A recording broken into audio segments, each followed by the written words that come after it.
Hey guys, on here, welcome back. Today we're going to be checking out the winner of our January movie poll, and that of course is Hitchhiker's Guide to the Galaxy. All I really know about this movie is that I know it's based on a book of the same name, though I have no idea what it's actually about. I know the whole like answer to life, everything, whatever is 42 comes from this, if I remember correctly, because like when this came out, you know, when I was in high school, it was this, that's kind of what I just always had heard. I don't know the association with it. I don't know the context beyond that. Hell, it was a bonus question on one of my math tests in college when I started off. That cultural osmosis got me some bonus points on the test, so that worked out.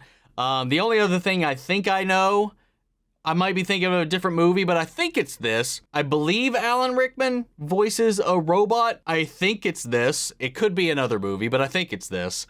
With that said, that's kind of the extent of my knowledge on this film. No idea what the story is, no idea what the context is, but that's what we're here to find out here today. So let's get ready to strap in. If you want to put forth your own suggestions and vote on what movies we react to each month, you can do that over on Patreon, or if you become a member of the channel, get you access as well. Also over there is where you'll see the full-length reaction to this and all the other things that we cover here on the channel. It is a watch-along format, so you will need your own footage to sync up the time codes or reaction to the entire thing. We also got monthly Q&As, behind-the-scenes footage, trying to make it worth your while since you are going to support the channel. But guys, at the end of the day, I really appreciate it. If you enjoyed this reaction, please leave a like, drop a comment, subscribe if you're not already. Huge shout out to the team over at Prepper for helping me edit down these highlights for you guys here on YouTube. And with that all said and out of the way, let's hop into the Hitchhiker's Guide to the Galaxy. Here we go.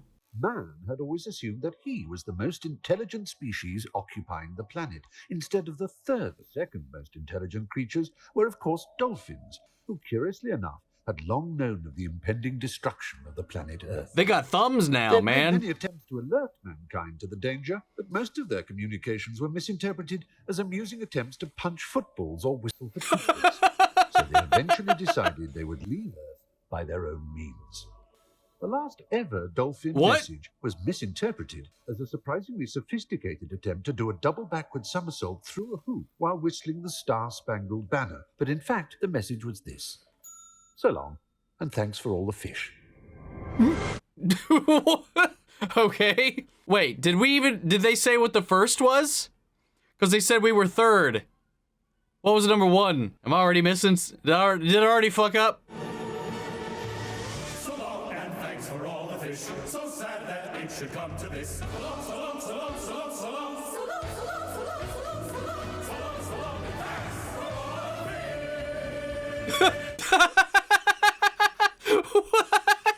the fish. Can they breathe in space? I guess so. Wow. Okay. What a freaking opening to a film, man. The extraordinary story of the Hitchhiker's Guide to the Galaxy, it begins with a man. Bilbo Baggins. Who no more knows his destiny than a tea leaf knows the history of the East India Company. If somebody's just like, I just need an everyman who just needs to be thrust in a curious and insane situation, they're just like, Martin Freeman. Come off it, Mr. Dent. You can't lie in front of the bulldozers forever. Oh, well, I'm game. We'll see you rust first. This bypass has got to be built, and it is going Oh. One of his closest friends was not descended from an ape, but was in fact from a small planet somewhere in the vicinity of Beetlejuice. So his friend was an alien? Yeah, talk. Well, now's not the best time, for they're going to demolish my home. Whoa. You already know? How? Oh, they. When you say they, you mean they. Got it. Listen, I got something important. I gotta tell you right now. Well, what about my house? Workers of the earth, I bring good tidings of peanuts and beer. Peanuts and beer? They said they won't demolish your home until they finish the beers. Well, can we trust them? Oh, I trust them to the end of the earth. How far's that? About 12 minutes away. Huh? Oh, no. So I assume the Earth is about to be destroyed, and that's what he meant. Well, I mean, obviously, he's like, we got 10 minutes to live, whatever, all this stuff. So, like, that's definitely what's going to be happening. That's why he's, like, confused about the whole home demolishment. Got a bigger problem than your house, buddy. I guess most of the people who come to these sort of parties are drunken idiots. What? All these people are idiots. God. Ooh. He really does kind of get a little typecast, doesn't he? Or maybe I just haven't seen enough Martin Freeman stuff. Let's go somewhere. Where do you have in mind? Madagascar. Oh, I can't go. I mean, I've got a job. Quick, get a new one when you come back. I don't even know your real name. Ow. Ow. Trisha McMillan. Well, You got X amount of time before the planet is destroyed. Live your life while you got it, buddy. Hey, excuse me.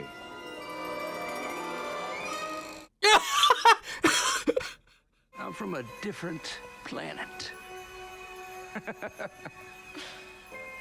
Sam Rockwell also Sam Rockwell also plays a lot of characters with a very similar kind of vibe.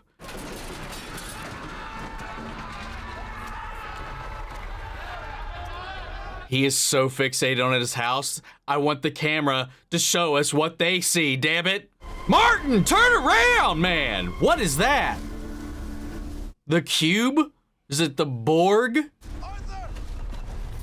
What the hell are those things? Yo! What was that? I picked up their signal this morning. Here, you'll need this. What are you doing? He's hitchhiking. This is Prostetnik Vogon Jeltz of the Galactic Hyperspace Planning Council. As you are probably aware, plans for the development of the outlying regions of the galaxy involve the building of a hyperspace express route through your star system. A bypass. Are you fucking kidding me? Wow.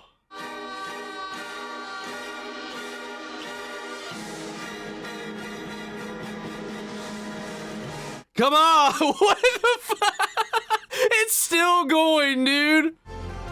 Oh, is that the book just floating in space? I guess so. Yeah. The Hitchhiker's Guide to the Galaxy is a wholly remarkable book. The most successful book ever to come out of the great publishing corporations of Ursa Minor. Better selling than 53 More Things to Do in Zero Gravity, and more controversial. I'm curious about that one. Where God Went Wrong, some more of God's greatest mistakes, and who is this God person anyway? First, it's slightly cheaper, and second, it has the words "Don't Panic" printed in large, friendly letters on its cover. So is the book itself like a guide, or is it also a narrative following this guy? You'll not run out of work. Because I was always kind of under the impression, I guess, that it was kind of like the zombie survival guide or some shit like that. Like it was a guide, or does it have a story, or is this like them using the guide to tell a story? I've got something to tell you. It's unfortunate, but it's true. Your whole planet has been blown up. You're better now, right? You okay? Let's move. Now we'll get a signal. What is a Vogon? Ask the guide. Say Vogons. Vogons. It's like a Are Pokedex. one of the most unpleasant races in the galaxy. Not evil, but bad-tempered, bureaucratic, officious, and callous. Wouldn't even lift a finger to save their own grandmothers from the ravenous bug-bladder beast of Tral without orders, signed in triplicate, sent in, sent... Oh, God. On no account should you allow a Vogon to read poetry to you. Or what would happen? Why wouldn't you? What is that? Put this in your ear.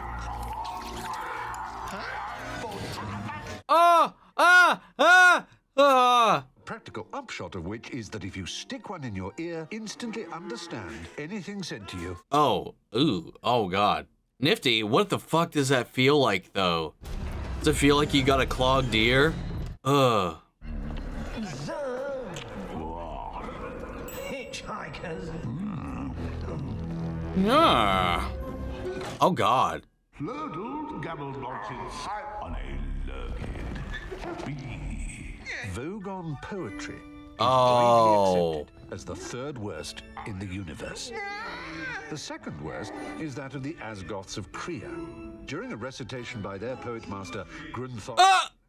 4 of his audience died of internal hemorrhaging, and the president of the Mid-Galactic Arts Nobbling Council survived by gnawing one of his own legs off. The absolute worst poetry was written by Paula Nancy Millstone Jennings of Sussex. Luckily, it was destroyed when the Earth was. See if I don't.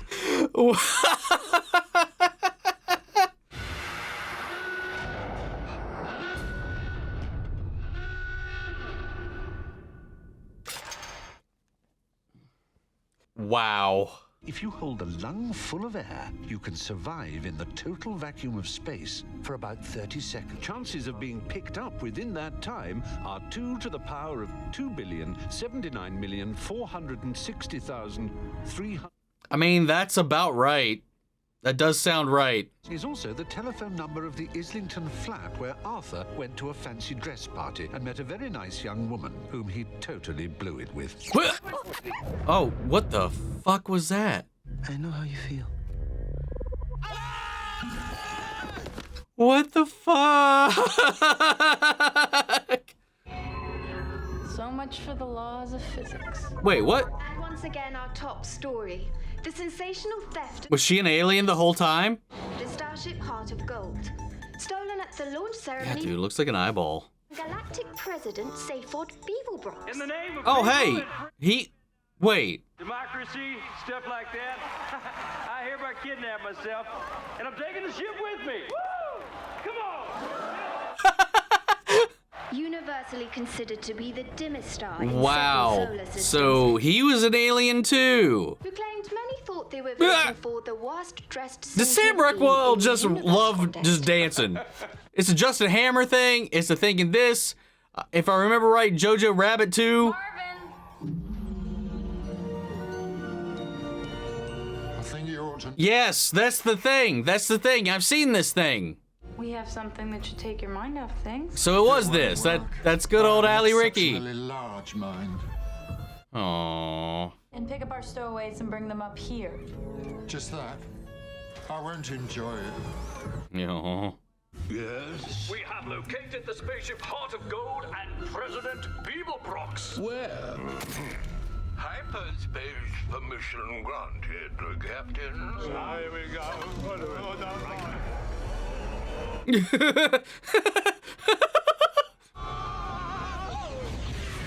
Would they not feel nothing like that in space? Did the door just moan at him? The hell was that? I think that door just sighed. Arthur, this is Zaphod Beeblebrox, president of the galaxy.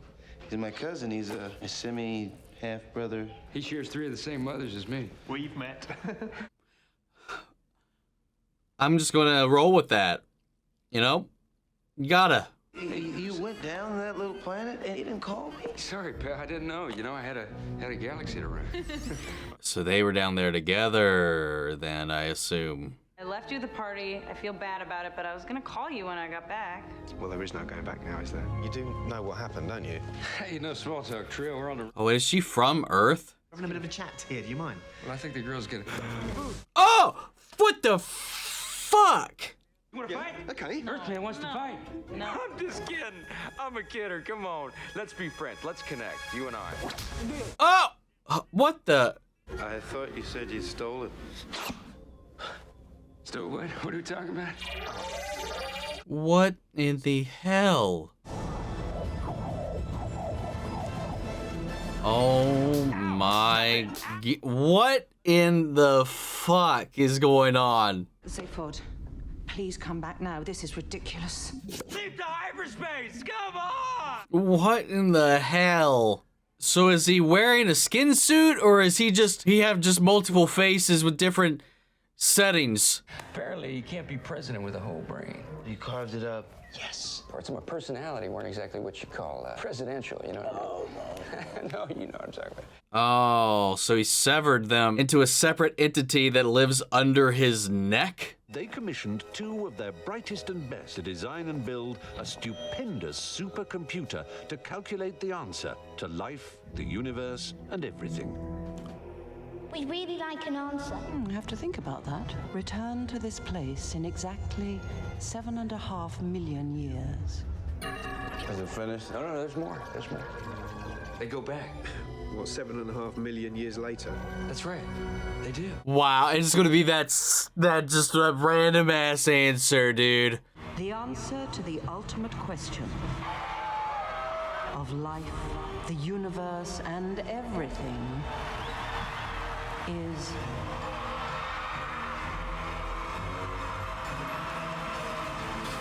42. I'm like, what? Yes, I thought it over quite thoroughly. It is, it's 42. It would have been simpler, of course, to have known what the actual question was. But it was the question. That's not a question. Only when you know the question will you know what the answer means. What's the ultimate question then? I can't. But there is one who can.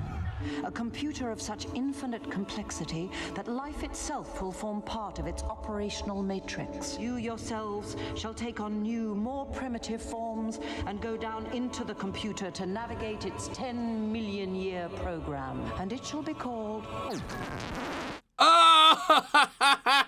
Information deleted. Well, I finally... Dude, like, even knowing the answer, like, knowing the 42 thing, the build-up, the context, the scene, the setup, the weight, the gravity that was put upon, the calculation of the ultimate why are we here? Why does the universe exist? Oh my god, that was such a beautiful ramp-up to just 42. Everybody's like, the fuck? What do you mean? God, so good. I want to get on. Sorry, what exactly are we doing? Ah! God, that keeps getting me. What the fuck? As the improbability drive reaches infinite improbability, it passes through every conceivable point in every conceivable universe, almost... Oh. Never sure where you'll end up or even what species you'll be when you get there. Oh, wait, what? I don't think so. Eddie, what planet are we looking at? What is with these mice? It's the second time we focused in on them. Oh! I do not like that. Oh! I like that less. Even an infinite improbability drive requires coordinates, which I happen to have. No. You don't get something for nothing, Zaphod. You must bring me something in return. What? A gun. A gun? Very special gun, designed by the greatest computer ever invented. I'll get your gun. Just give me the coordinates. And what will you give me to ensure your return? My word as president. No, I need a hostage.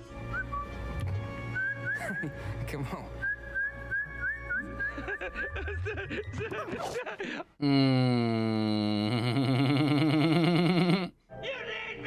Wow. Oh, that is... We're here for your protection. Fire upon the kidnapper. Commander, the president is the kidnapper. You're going to kill him.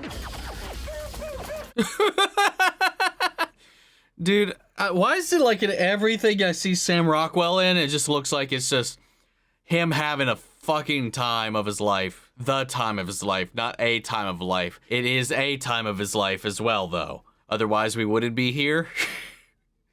Anyway. Could that actually kill him? It's an aerosol can. Oh. Okay, frightening. Hi, little guy. Oh, no.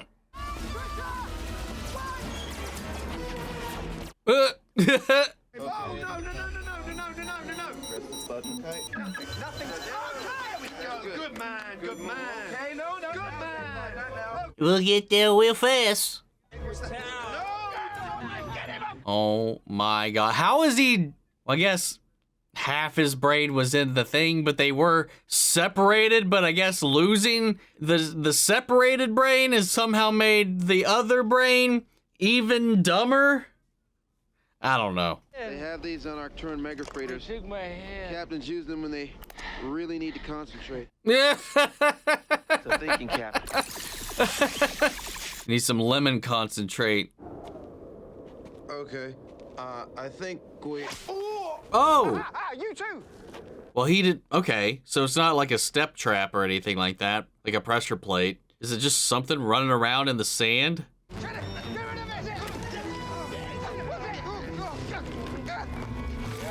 Oh! Oh! Ew! Oh, and look at Marvin, like, just trying to keep up. Destroyed. Do you have a second home planet? That's impossible. That's what it says here. It says it was destroyed to make way for a hyperspace expressway. That's what Arthur was trying to tell her. Who in their right mind gives an order to destroy a planet? Dude, was it his ass? It was so him. That cutaway. What? Why? Well, that makes sense, though, because he was also there. But why that cut? These are the orders. What was the president's name? Well, that was his signature, right? I assume. I don't remember his name. This is the president. Oh. Okay, see? There? Mm-hmm. He says now the whole kidnapping business was just a horrible misunderstanding. He's ordering you to let her go. But this isn't a presidential release of prisoner form. Jesus. Felicia Macmillan. It's a release form. She's free to go. Release her. Just in time. Entire planet, my home, destroyed all because you thought somebody wanted your autograph. Honey, they framed. Wow. Wow. He thought he was signing an autograph? If I had said yes to you and gone to Madagascar, then neither of us would be here now. That's actually true. They'd be dead along with everybody else. It just depends on what you're looking at here. You know, the quality versus quantity of life. Now they're out in the universe, you know. There's all kinds of crazy stuff they can get into now. So, like, it's a little bit of a trade-off. Coordinates accepted. They are now... Oh, okay. Well, they were temporarily flowers. Guys, it just blows my circuit to tell 100 miles around the legendary planet of Magrathea. Oh, they're there. The mice helped get them there. We hope you will enjoy the two thermonuclear missiles we've just sent to converge with your craft. That's unfortunate. To ensure ongoing quality. But, like, I just can't, like, stop thinking about him just maintaining eye contact, but always swiveling.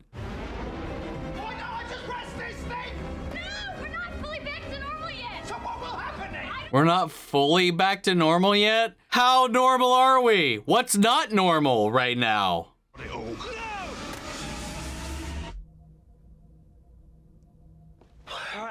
Oh, where are we and what are we? I mean, we seem to be normal.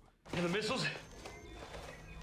Apparently they've turned into a bowl of petunias. And a very surprised looking whale. At an improbability factor of 8,767,128 to 1 against. Wow. Normality. Normality, right. We can talk about normality till the cows come home. Moo. What is normal? What's home? What are cows? Probability to restore my normality. It is important to note that suddenly, and against all probability, a sperm whale had been called into existence several miles above the surface of an alien planet. Oh shit! I didn't. Since this is not a I thought it was just flying. Whale, this innocent creature had very little time to come to terms with its identity. This is what it thought as it fell. What's happening? Who am I? Why am I here? What's my purpose in life? And what's this thing coming towards me very fast? So big and flat and round, it needs a big wide-sounding name like ow, ound, round, ground. That's it, ground. I wonder if it'll be friends with me. Oh. The only thing that went through the mind of the bowl of petunias as it fell was, oh no, not again. Many Not again. That if we knew exactly why the bowl of petunias had thought that, we should know a lot more about the nature of the universe than we do now. Well, okay. What are those things? They're portals to another dimension. Another dimension, another dimension, another dimension, another dimension. They look like jet engine turbines. I say we go! Go with the hunch of a man whose brain is fueled by lemons! I think I resent that. I don't care what you think, I'm getting a lot of hostility. She's just gonna run through it herself because she's tired of the bickering. Try yoga. I think that's supposed to happen. That didn't look good. Don't panic! Telling Martin Freeman in any movie not to panic is moot.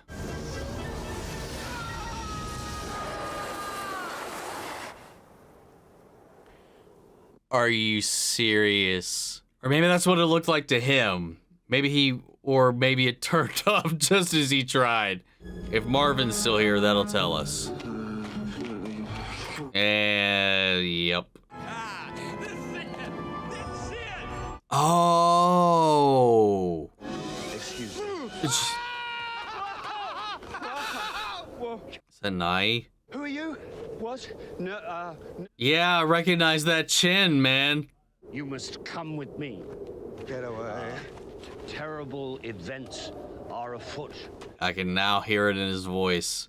What's your name, Earthman? Aww.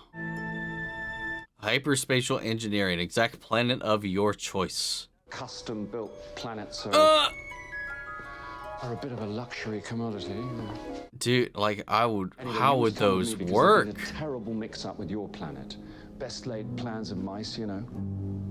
Best laid plans of mice. I must warn you, we're going to pass through, well, a sort of gateway thing. It may disturb you. It scares the willies out of me. Jeez. Whoa. Whoa. Holy. Oh, wow. These are planets being built. Yeah, it's it. I made a sculpture. Not exactly like this. It was like a computer monitor kind of thing, but like it looks kind of similar to this.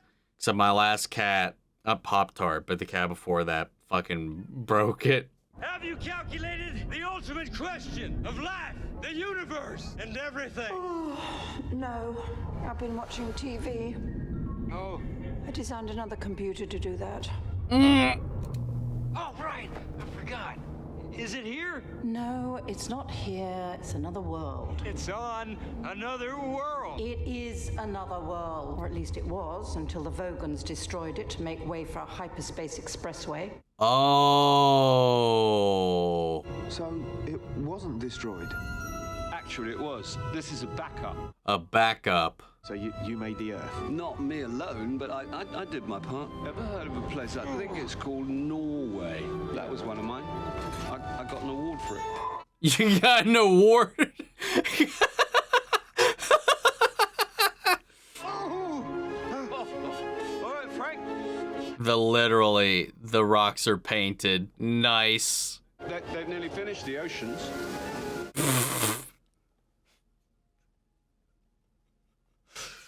Whew. This is crazy, man.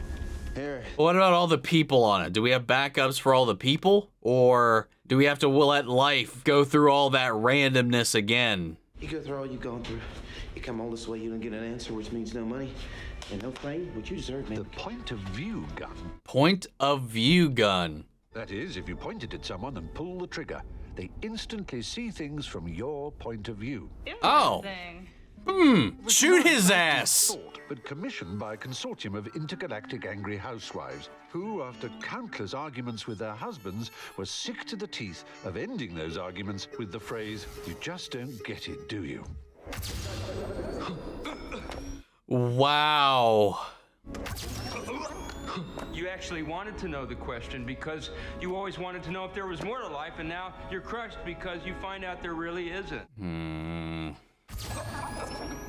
You've got no home, no family, and you're stuck with me, another in a long line of men who doesn't really get you. No. You must realize that the planet you lived on was commissioned, paid for, and run by mice.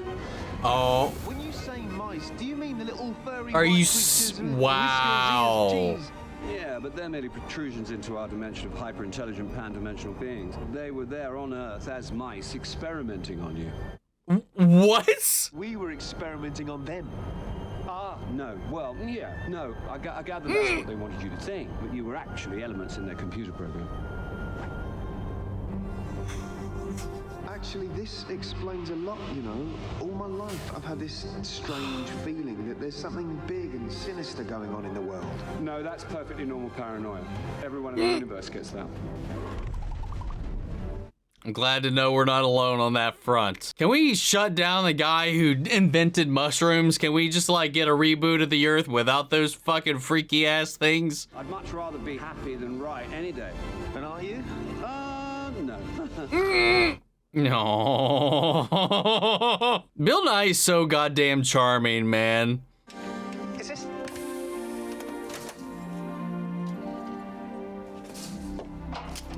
Good thing their last update was just before the demolition. Like, what if the last save on their data was just when his house was demolished, so everything got put back but his house?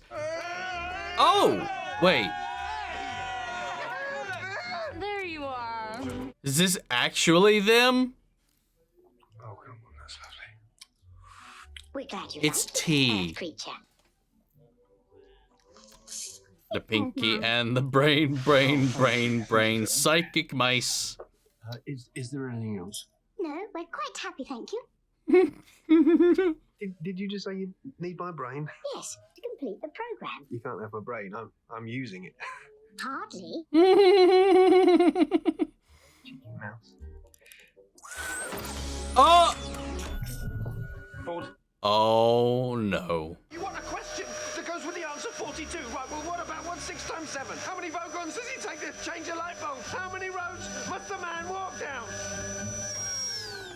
Hey, that's not bad. My head is filled with questions, and I can assure you no answer to any one of them has ever brought me one iota of happiness. Except for one. The one. The only question I've ever wanted an answer to is she the one? The answer bloody one isn't 42, it's yes. 1 week in my sad little blip of an existence made me happy.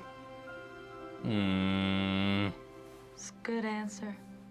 Rubbish, we don't want to be happy, we want to be famous. Yeah. What is all this issue the one tribe? Take his bride!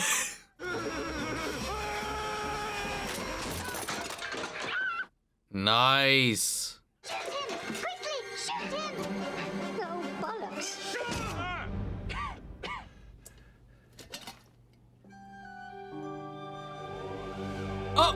Oh, it was them. They were the mice. They would become the ones that become what they say that the computer said they would devolve into a primitive form to seek out the question. And Earth was the computer that was built to design and figure out the question. Mr. President, we're here for your protection. Oh, hey, thanks, man. I appreciate it. Fire. Ah, they keep shooting at the president. Ceasefire. Aww.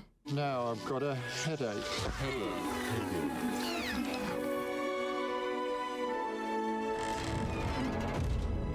Oh.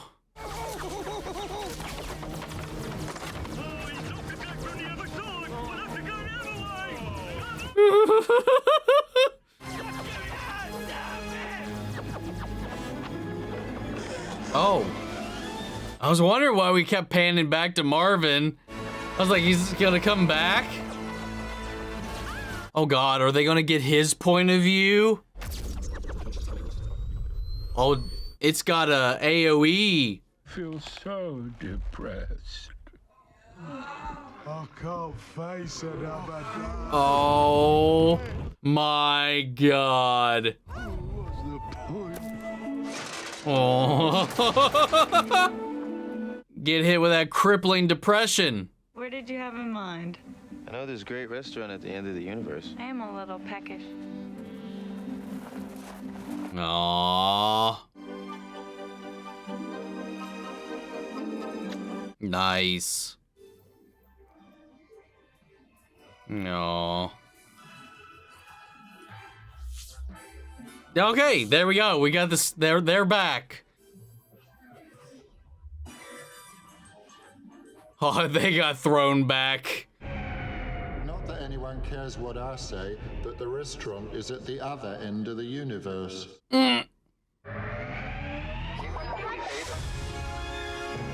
Oh, who's that face at the end there? Ford Douglas. Oh, it was Douglas. Thank you, Amazon, for answering that question, because I was a little confused. It was the guy, it was the author. Aw. So did he pass away before this movie came out? 2001, so 4 years before this movie came out. Probably early production for it, depending on when that actually got picked up, with the film rights and stuff like that. But that was a delightfully charming movie, man. For having this kind of, well, the book, the descriptions of the galaxy and like surviving it and all that kind of has a little bit of this like low-level cynical outlook on everything, you know, that kind of is juxtaposed with like, or not really juxtaposed, that's the complete opposite of what I was trying to say here, kind of complemented by Marvin's outlook on literally everything. It's just interesting to see like how that played out, like the kind of neutrality of the book itself on how to navigate these certain situations, the information that was contained within, all that fun little stuff about this larger galaxy. But at the end of the day, the whole concept and idea was just being content with the life and the randomness and the uncertainty that comes with life itself, you know, going with the flow. And much like a hitchhiker yourself, you are relying on the world to kind of help guide you through it. You are kind of coasting on the waves, so to speak. And it's kind of a guide to help you do that. So like him having this hitchhiker friend who was able to kind of be his co-pilot throughout this whole thing, or chauffeur even in some elements, because he was the one that kind of had an idea where they were going, how to do things already by himself when he handed him the guide, when he handed Arthur the guide to kind of help him along. So it was kind of like this hand-holding through this experience of having this existential like crisis of identity and your place in the world, all that challenged in like the opening moments of the movie, with him not only having his house destroyed. That whole sequence was brilliantly done. And the way that they played it out, because the way it simultaneously lined up with Earth's destruction, just the play of words between their exchange, which is like, oh, so you already know about your home being destroyed. And it was like, yeah, these people are literally about to bulldoze my house. And he was like, so you don't know about that. And then for that to be Zaphod's whole thing, like just not reading the papers, just trying to get to his goal, trying to get the things he wants out of life, and just not reading anything, just mindlessly going through life. And then for like Trillian, who is just this kind of free spirit, you know, she's just spontaneous. She just wants to live life to the fullest, you know, experience things, not be locked down or limited by the mundane elements of our own kind of structural society, which I think is kind of hyper realized by the Zogons, the whole bureaucratic, pencil pushing, mundane kind of thing that kind of, in a way, again, is like this hyper exaggeration of the way we kind of navigate our own life, the rules, the boundaries, the constraints, the workplace environment, the work-life imbalance that is kind of at play. She's almost kind of the antithesis of the Zogons, which is interesting because they were hunting her down for supposedly kidnapping the president when that was his whole doing the entire time anyway. was fun. There's a lot of fun, playful little ideas throughout this whole film, man. And then Alan Rickman is Marvin. And I just noticed this too, that the in the suit was Warwick. Warwick Davis was the person in the suit walking around apparently.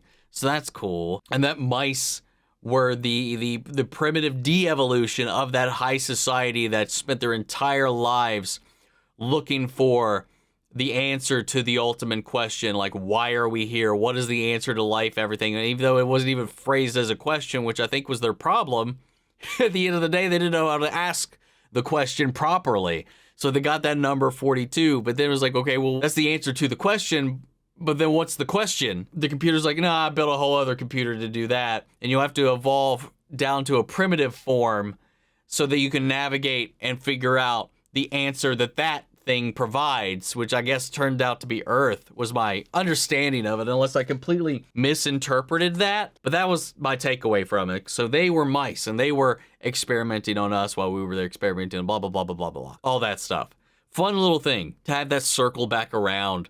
And the way they got incorporated in the story is really, really nice. And it's just like the hyperfixation on the why, answering these questions rather than just appreciating the life we're handed. It's kind of honestly is a beautiful sentiment. While a lot of people were, and like him, Martin Freeman, Arthur himself was like the answer to like all the questions in my head. All of them are vastly insignificant and like never that satisfying at the end of the day. So like I've got a million questions. I'm asking myself questions every second of every day. You know, that's kind of like a little bit of our existence too. And sometimes those questions distract from our ability to appreciate the things that are right in front of us because we're distracted about the what if, the ideas, the things floating around in our head rather than what's in front of us. And that's kind of indicative of what he was missing out on because he was like, well, I have work. Well, I have this. I have this. I have this. When he could have just went on that trip to Madagascar, been spontaneous, get out. Now, realistically, not everybody could do that. And doing so is also, there's also things in place to kind of keep that in check. Anyway, it's the sentiment. It's the idea of it all that this movie really kind of challenged and played around with. And I just thought it was honestly just really fucking fun. Again, Martin Freeman. And now, like I said, I've seen a fair amount of things that he's been in between shows and TV and movies and stuff like that. Aside from a couple here and there, I keep seeing him get thrown into these roles where he's this kind of blasé, like homebody who really doesn't like getting out of there. And doesn't like change, doesn't like his day shaken up. His journey is figuring out how to be content with that. It's just so interesting that I see him play a lot of similar characters, and likewise Sam Rockwell, while always playing a very different character all the time, there's a lot of very like prominent Sam Rockwell isms that I keep seeing repeated in a lot of the characters that he plays, and this one is just another one of those.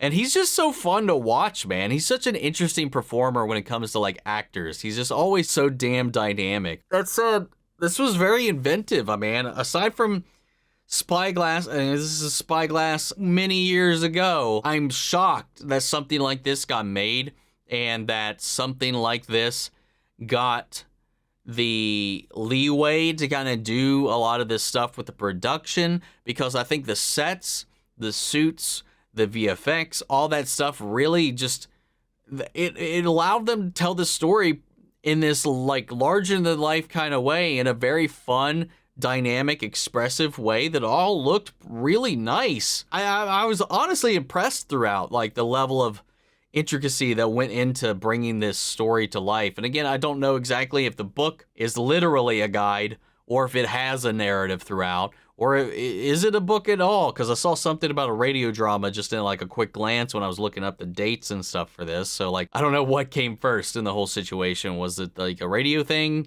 that became a book? Was it a book, then the radio thing? Or was it only a radio thing? I don't know. Fill me in. It's always like lovely to see when like a movie like this that could be like this huge risk in concept and idea and execution, and whether or not it would gel with the audience at all with just the kind of concepts that it's playing around with. You know, it's just interesting and always fascinating to me and uplifting a lot of the time when you see that a studio will take the risk on something like that, even though if present day Spyglass has their head fully up their asses. But at least at the time in 2005, Like, the fact that this got made is honestly insane, because I feel like something like this might not be made today, which is sad to say, but I love this. This was so much fun. Like, the characters were so charming. The tongue-in-cheek nature of the humor was just absurd, but just so effective. I had fun watching this movie, man. But guys, what did you think? What is your experience with this? Please clarify on anything that I've asked or maybe even got wrong throughout this entire journey, or maybe if there's something I completely forgot to talk about. Sound off the comments. Let me know your thoughts down below. We'll carry on the conversation after the video. I hope you enjoyed the reaction. If it did, leave a like, drop a comment, subscribe if you're not already. Remember, if you want to see the full length reaction, check it out over on Patreon, or if you become a member of the channel, it gives you access as well. And speaking of before we go, I want to shout out our channel legends. Benny Sher, Ryan, Karen, York, Scott, Melita, Robert Anguiano, Jeffrey Hell, Jake Cantrell, Eric Official, Casey Wood, and JoJo. Thank you guys so much for continued support. Well, that's it for this video, guys, and I'll see you all in the next one. Take care, everybody.